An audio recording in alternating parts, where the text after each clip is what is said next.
যে নিজের স্বার্থটাকে সবার ঊর্ধ্বে মনে করে, ওই লোকটার কাছে মায়ের মূল্য কম, বাবার মূল্য কম। সে নিজের স্বার্থ আগে দেখে।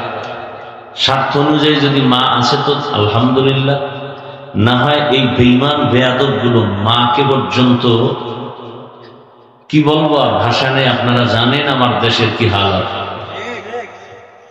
এটা কোনোদিন কল্পনাও করা যায় না যে বাংলাদেশের পরিস্থিতি এমন হবে যেখানে এত আলেম ওলামা, মাদ্রাসা মসজিদের অভাব নেই, মাদ্রাসার অভাব নেই, আলেম ওলামার অভাব নেই। এই উঠে বসা করেন কেন হযরত? বেশি জরুরি হলে আর কি বলবো, উচিত না। তারপর আপনার জরুরত হলে যান, এই দিক দিয়ে বা দিক দিয়ে বের হন তাড়াতাড়ি। ডিস্টার্ব করলে আমার ক্ষতি হয়, কারণ মোহব্বত নিয়ে আসি তো উম্মতকে কিছু বুঝাইবার জন্য। পাও ধরার নিয়ত করে স্টেজে বসি, কারো পাও ধরলে যদি দিনের পথে আসে, এটাই আমার সার্থকতা। কথা বলবেন না, এই কথাগুলো একটু খেয়াল করেন তো। আল্লাহ তো বিবেক দিছে, ভালো মন্দ যাচাই করার এই মেধাটা আল্লাহ মানুষকে দিছে, আর কাউকে দেয় না, পশুকে দেয় না। এ কারণে পশু ভালো মন্দ বুঝে না, বুঝাইলেও বুঝতে চায় না, বড় কঠিন হালাত। মানুষকে দিছেন, অতএব আমরা মানুষ হিসেবে একটু চিন্তা করি। যেই ব্যক্তি তার কাছে স্বার্থ বড় নিজের, এমন ব্যক্তিগুলো মাকে মারে, বাবাকে মারে, শিক্ষকের গায়ে হাত তুলে, মানুষ হত্যা করে, নিজের স্বার্থকে প্রাধান্য যারা দেয়, এই সমস্ত চরিত্রহীন মানুষগুলো গরিবের উপরে জুলুম করে, ব্যবসায়ীর উপরে জুলুম করে, 1 টাকাও পাবে না। ব্যবসায়ী ব্যবসার প্রতিষ্ঠান দাঁড় করাইতে কত ঘাম, কত রক্ত গেল, কত খানা খাইতে পারে না, কত শ্রম, আর বাতাসের সাথে উড়িয়ে এসে বলে আমাকে টাকা দে। কত বড় নির্লজ্জ, কত বড় বেঈমান, কত বড় জালেম।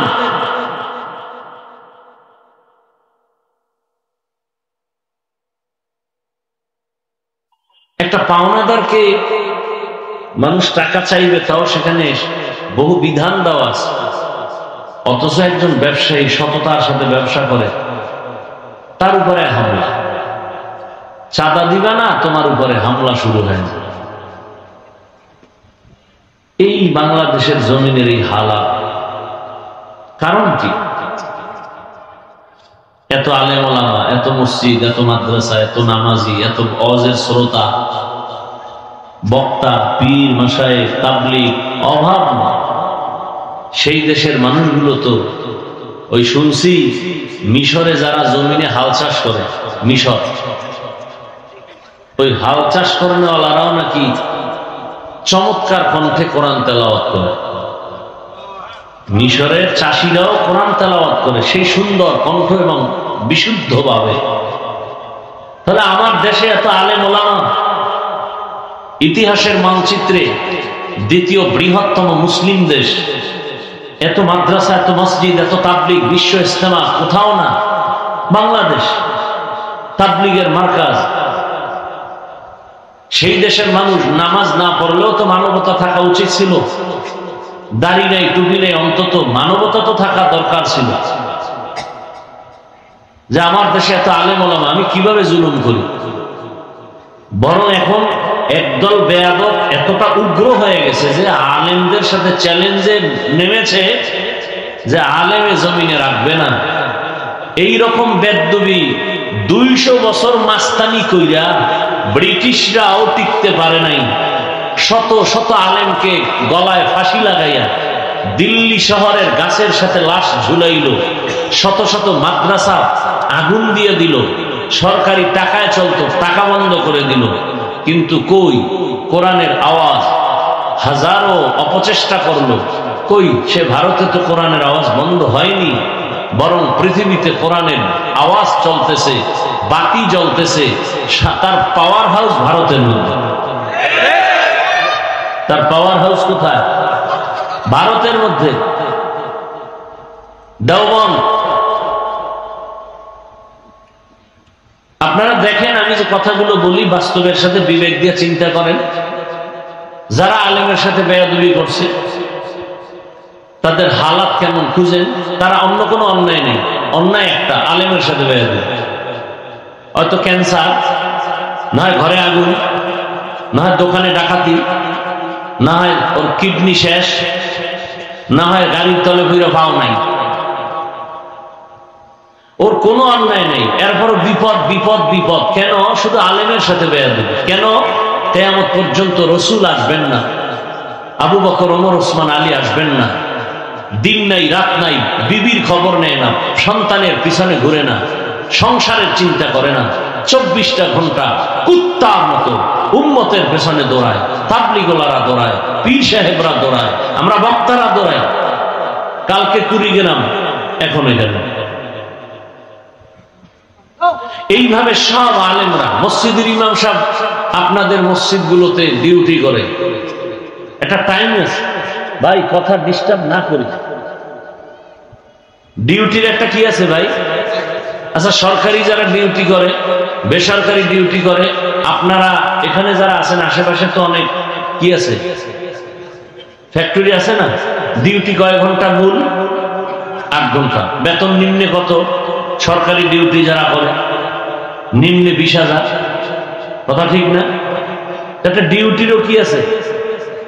নির্দিষ্ট টাইম। বলেন তো, আপনারাই বলেন, আপনাদের আশেপাশের ইমাম সাহেবদের ডিউটি কয় ঘন্টা? বলেন, আপনারা বলেন। হ্যাঁ, এটা কোন মানবতা? একটা মানুষ 24 ঘন্টা ডিউটি করবে, এটা কিসের মানবতা? এর বিনিময়ে বেতন দেন কত মাসে? বলেন তো, এর থেকে জুলুম পৃথিবীতে আর কি হতে পারে? আওয়াজ দিন না, আমি বলছি, কথা বুঝেন। আমি আপনার থেকে ঠিক বেঠিক শুনতেও চাই না, আওয়াজ আল্লাহ বিবেক দিছে, আপনি শুনতেছেন, দিলের মধ্যে কথাটা রাখেন। এখানে কোনো আন্দোলনের জন্য আমি আসিনি, দিলের মধ্যে কথাটা রাখেন। পৃথিবীতে এর থেকে জুলুম আর কি হতে পারে? 24 ঘন্টা ডিউটি করে, এক বেলার নামাজে নাই। রিক্সা ড্রাইভার কয়, হুজুর জোহরে ছিলেন কই? ইমাম সাহেব কয়, কে তুমি? আমি রিক্সা চালাই। বলে, এত বড় পাওয়া? বলে, মাসে 5 টাকা বেতন দেন। সভাপতি দেন কত? 100 টাকা। এটা কমাও। সভাপতি দেন 100, সেক্রেটারির সভাপতির থেকে আরো ধনী। আপনি কত দেন? 500। না না না, সভাপতির থেকে বেশি দিলে বেদবি হবে, এজন্য আমি দিই 50। এই আকামগুলো আছে না?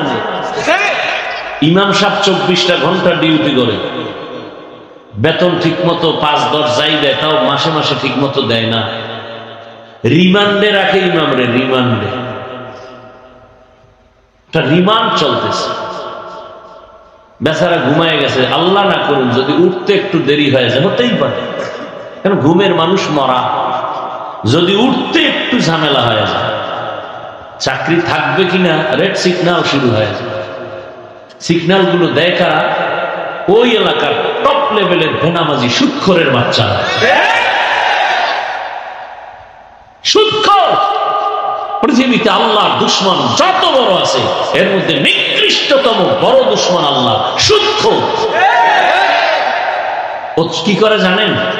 24টা ঘন্টার সেকেন্ডে সেকেন্ডে সেকেন্ডে সেকেন্ডে অল টাইম তার কলিজার মায়ের সাথে জিনার গুনাহ, জিনার গুনাহ, জিনার গুনাহ, জিনার গুনাহ। এই কিসকিস এটা বন্ধ করতে পারো না? ভালো করে বুঝার চেষ্টা করি। রাগ করতেছেন? আচ্ছা, আমরা যদি এই বয়ানগুলো না করি তো কে করবে আপনাদের? আমরাই তো করি না, তা করবে কে? আলেমরা করার কথা, সে আলেমরাও যদি না করে তো কে করবে? আর এই কথাগুলো আগামী শুক্রবার জুমায় আলোচনা হোক। কমিটি বলবে 1 মাসের জন্য আপনার ছুটি। কি বিষয়? কি বলে? শিয়ালের হাতে মুরগি আমানত।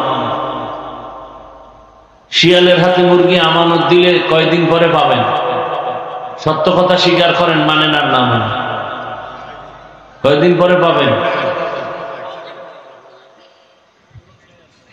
শিয়ালের হাতে মুরগি দিলে যা হয়, মাদ্রাসা মসজিদ আর ধর্মের চাবি সুদখোর, ঘুষখোর, বেনামাজি, মদ পান কর্নেওয়ালার হাতে দিলে তাই হবে।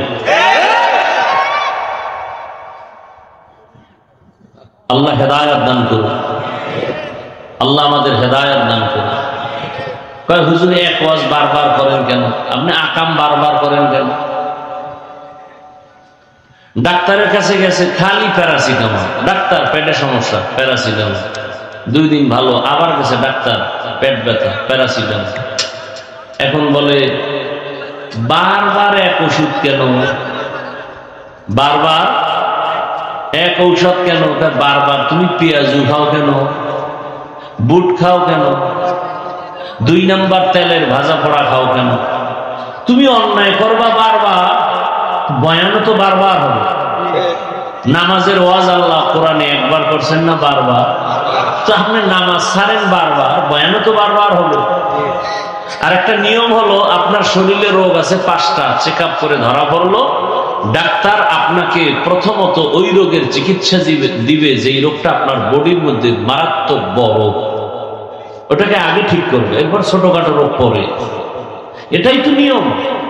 তাহলে ইমানের যত রোগ আছে এর মধ্যে বড় রোগ যেগুলো, এগুলোর থেকে কোরআন হাদিস থেকে আগে বয়ান দিয়ে মানুষকে লাইনে নেওয়ার চেষ্টা করবে, এটাই আলেমের কাজ।